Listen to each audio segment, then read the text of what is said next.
It is narrated from Sayyiduna Ubay bin Ka'ab radiyallahu an that on one particular occasion he was fortunate enough to be in the presence of the best of all creation, alayhi salatu wassalam.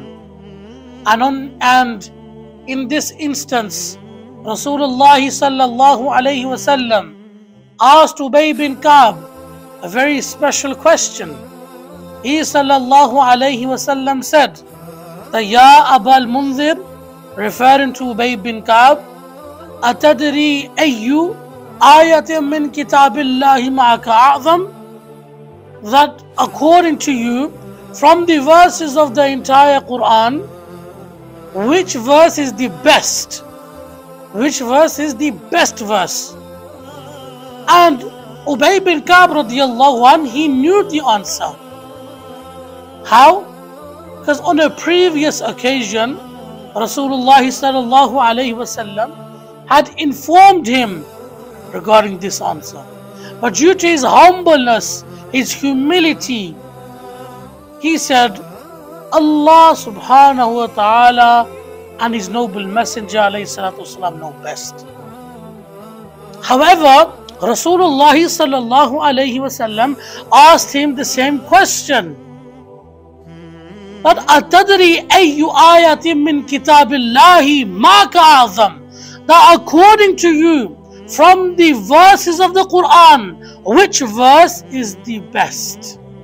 And now Ubay bin Ka'ab realized that Rasulullah sallallahu alayhi wasallam wants to hear the answer from him. So what is the answer? From the entire Quran, which verse is the greatest, described by the one who the Quran was revealed upon? No doubt every single verse is special. No doubt every verse is blessed. And no doubt every single verse has its own secret, has its own speciality behind it. But the best of all creation, alayhi salatu wasalam, asked, what is the greatest verse?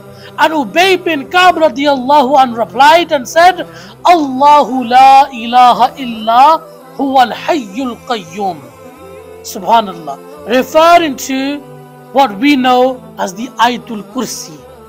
This has been described as the best verse from the entire Quran. So for those people who want to read something, who want protection from evil, those who want the protection with the angels of Allah, those who want that sense of inner peace, then no doubt they should memorize the blessed Ayatul Kursi. They should read the Ayatul Kursi before they sleep. You should read it before you leave your house. You should read the Ayatul Kursi after your Fard Salah. And the virtues of doing so are great in numbers. Rasulullah sallallahu alaihi wasallam has mentioned the fadail of the one who recites Ayatul Kursi on many a time, on many occasions. So this is something we should teach our children, educate our children regarding, something we should read as a wazifa, with the hope, with its blessings, Allah subhanahu wa ta'ala will bless us with His special protection. May Allah Almighty grant us the ability to learn the Quran and then to teach it to others. وَمَا عَلَيْنَا إِلَّا الْبَلَاغُ الْمُبِينُ.